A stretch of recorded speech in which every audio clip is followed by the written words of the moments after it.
우리 모두 10대 보는 라디오. 안녕하세요, 이련장서의 우사기입니다. 이번 시간에는 여러분이 한 번쯤 생각해 보셨을 만한 주제를 좀 진지하게 이야기해보려고 합니다.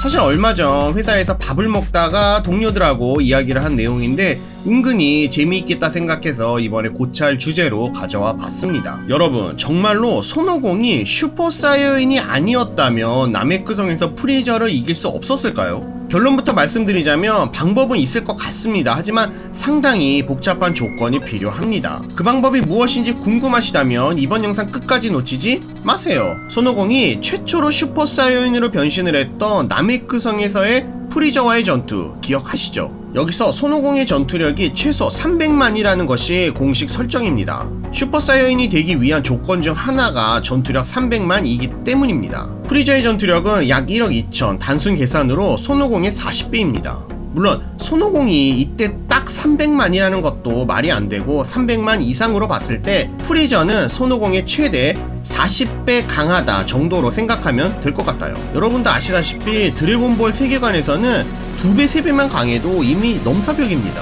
최초로 전투력 개념이 등장했던 라데츠전을 생각해봐요. 손오공 피콜로의 전투력이 400대 초반이었거든요. 라데츠의 전투력이 약 1500이라는 것을 생각해볼 때 3배 정도가 강한데 라데츠에게 손오공과 피콜로는 쩔쩔매고 있었죠. 다시 본론으로 돌아가서 손오공보다 최대 40배 강한 프리저를 이길 수 있다는 것은 어떻게 봐도 불가능입니다. 손오공의 전투력 300만에서 개원권 40배를 사용할 수 있다고 해야지만 비슷한 힘이라는 건데 실제로 슈퍼사이언이 되기 전 손오공은 10배의 개원권으로 프리저의 반 정도의 힘과 싸웠었고, 그러니까 프리저의 전투력 6천만, 손오공의 전투력 3천만이라는 계산인데 단 2배 정도의 전투력이지만 상당히 손오공이 고전하는 모습을 보여주었습니다. 물론 여기서 손오공이 개원권 40배를 사용해서 빨리 프리저를 해치웠다면 승산이 없다고는 말 못하겠지만 개원권 40배가 사실 가능할 리가 없잖아요. 알아요, 극장판 슬러그 편에서는 개원권 100배를 선보인 적이 없지 않아 있지만 이건 비정사니까 논외라고 보겠습니다.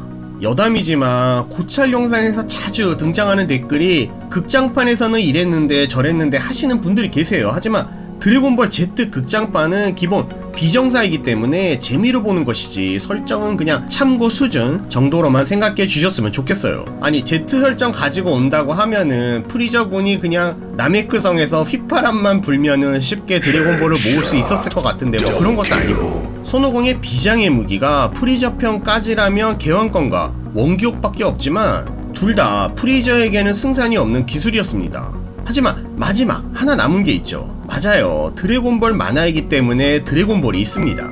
이건 정말 작가 마음으로 뭐든 가능케 해주는 마법의 도구 맞습니다. 시간만 끌 수 있다면 작중과 마찬가지로 최장로가 잠시 살아나게 될 것이고, 그렇게 되면 나메크성의 드래곤볼로도 빌 수 있는 소원이 존재하게 됩니다. 그러면 어떻게 해야지만 프리저를 이길 수 있나? 첫 번째 방법, 이건 작중에서도 나온 방법이 있습니다. 맞아요, 피콜로와 지구의 신이 다시 한 몸으로 돌아간다면 피콜로는 이길 수 있었을 겁니다. 최장로가 분명 말했습니다. 피콜로가 사이어인에게 졌다는 것은 이해하기 힘들다고 말이죠. 상대가 슈퍼 사이어인이라면 모를까?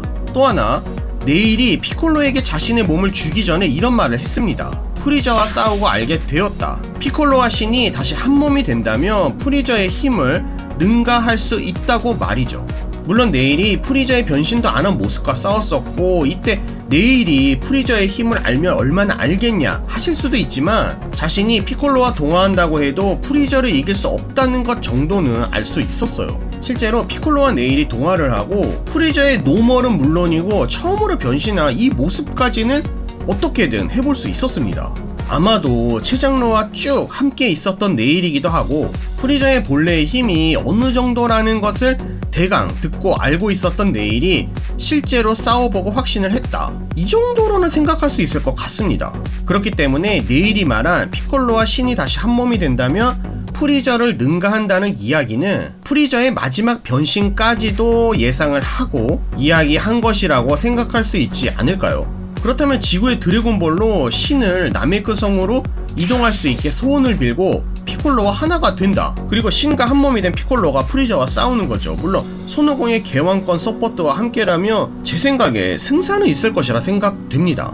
다음으로 최장로를 이용한 승산을 한번 생각해 볼게요. 크리링이 사이어인 편에서 전투력이 1770이었습니다. 나메크성에서 최장로가 크리링의 잠재 능력을 모두 끌어내자 13,000까지 상승한 것을 우리는 알 수 있습니다. 7배 이상은 상승했거든요. 그렇다면 지구의 드래곤볼로 프리저 일당에게 죽은 사람들을 모두 살려내고 최장로가 살아난다면 최장로의 수명이 남아있는 이 동안에 피콜로가 조금이라도 시간을 끌어주고 그 사이에 최장로가 손오공의 잠재 능력을 모두 끌어내 준다면 손오공도 상당히 강해지지 않을까요? 물론 이게 프리저가 손오공 일행을 그렇게 하게 놔둘 리도 없고 현실적이지 않은 상황이 되어야 하기는 하지만 만약에 이게 가능하다면 손오공이 약 5배만 강해진다고 해도 전투력 300만 곱하기 5로 1500만이 되고 여기서 개왕권 10배라면 단순 계산으로 1억 5천으로 슈퍼사이언의 힘과 비슷하게 됩니다. 물론 자신의 몸에도 엄청난 부담이 되는 개왕권이기 때문에 단숨에 프리저를 처치해야만 하겠죠. 여러분도 아시겠지만 프리저가 100% 풀파워를 사용하려면 준비 시간이 필요했거든요. 그렇기 때문에 프리저가 자신의 힘의 반인 약 6천만 정도로 싸우고 있었을 때 손오공이 개왕권 10배, 그러니까 프리저의 힘의 2배가 넘는 힘이죠. 아주 짧은 시간이라고 해도 어떻게든 해볼 만한 상대가 되지 않았을까요? 그리고 이건 약간 도박이긴 하지만 만약에 개왕권 10배도 실패다, 또 하나의 방법이 있어요. 개왕권 10배와 비슷한 전투력이 될 수 있는 방법, 가능할지는 모르겠지만 나메크성의 드래곤볼로 손오공의 사이어인의 꼬리를 부활시키는 거죠. 그 다음에 지구의 드래곤볼로 살아나게 된 베지터가 인공적으로 달을 만드는 거예요. 그러면 손오공이 그 달을 보고 오자루, 그러니까 거대 원숭이로 변신을 할 수 있다면 프리저 정도는 어떻게든 상대해 볼 수 있지 않을까 싶기도 하고요. 물론 방금 전에 말씀드린 것처럼 이거는 도박이기도 해요. 손오공이 이성을 잃어서 나메크성까지도 엉망이 될 수 있으니까요. 그럼 마지막, 이건 단순히 드래곤볼을 이용해서 승리를 하는 겁니다. 이건 제가 이야기를 하고 싶은 게 아니라 여러분의 의견을 듣고 싶기도 한 부분인데요. 드래곤볼을 가지고 프리저를 쓰러뜨리는 것 자체는 불가능합니다. 이건 드래곤볼의 한계죠. 또한 손오공이 미스터 포퍼가 드래곤볼을 모으는 동안 살아남아야 한다는 아주 힘든 조건이 있는데요. 이때 손오공이 순간이동을 사용할 수 있는 것도 아니고 피콜로 5방 크리링까지 함께 데리고 다녀야 하기 때문에 사실상 드래곤볼을 사용해서 승리를 한다는 것은 불가능한 것에 가깝습니다. 하지만 프리저는 스카우터를 사용해서 상대의 길을 잃고 있었기 때문에 예를 들어 크리링의 태양권을 사용한 이후에 조심스럽게 이동을 한다면 가능성이 완전 제로는 아니죠. 댓글로 여러분이 남겨주세요. 여러분은 어떤 소원을 빌어서 프리저를 처치하시겠습니까? 예를 들어서 프리저가 살아 숨쉬기 힘든 별로 프리저를 순간이동 시켜주세요. 아니면 죽음의 문턱에서 부활하며 엄청나게 파워업을 하게 되는 사이어인의 능력을 이용해서 손오공이 체력이 엉망이 될 때까지 기다렸다가 체력을 회복해주세요.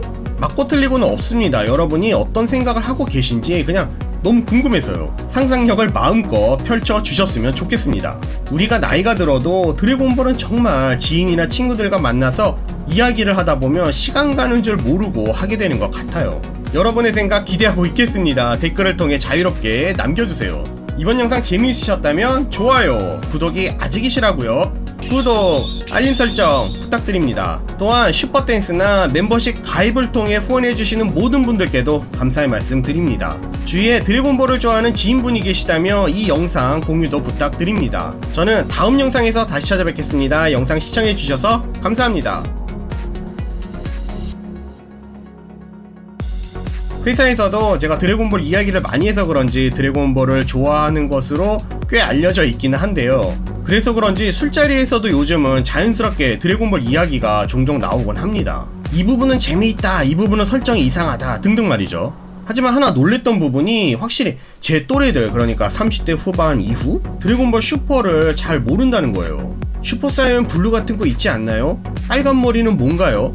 손오공이 신이 되었다고 하는 것 같은데 진짜인가요? 약간 이런 식으로 들어오기 때문에 슈퍼의 이야기가 아니라 Q&A? 뭔가 질문이 오면 답하는 그런 시간이 되어버리더라고요. 그런데 재미있는 게 올해 들어온 신입사원들하고 밥을 먹은 적이 있는데 슈퍼를 잘 알고 있더라고요. 드래곤볼 슈퍼 방영이 2015년이었는데 지금 이 촬영 시점으로 약 9년 전이죠. 지금의 신입사원들이 중학생 정도일 때 TV로 봤다고 하더라고요. 오히려 이 친구들은 드래곤볼 원작을 잘 몰라요. 드래곤볼 카이가 TV로 방영했을 때 몇 번 본 것 정도라고 합니다. 그렇게 생각해보면 이제 곧 방영할 다이마를 보고 자란 친구들이 10년 후에 회사에 입사하게 되면 이 친구들은 슈퍼도 원작도 잘 모르는 다이마 세대가 되는 걸까? 뭐 이런 생각을 요즘 혼자 하게 되었습니다. 그래서 이번 영상 에필로그에서 뭘 이야기할까 하다가 이게 생각이 나서 공유해 봤습니다.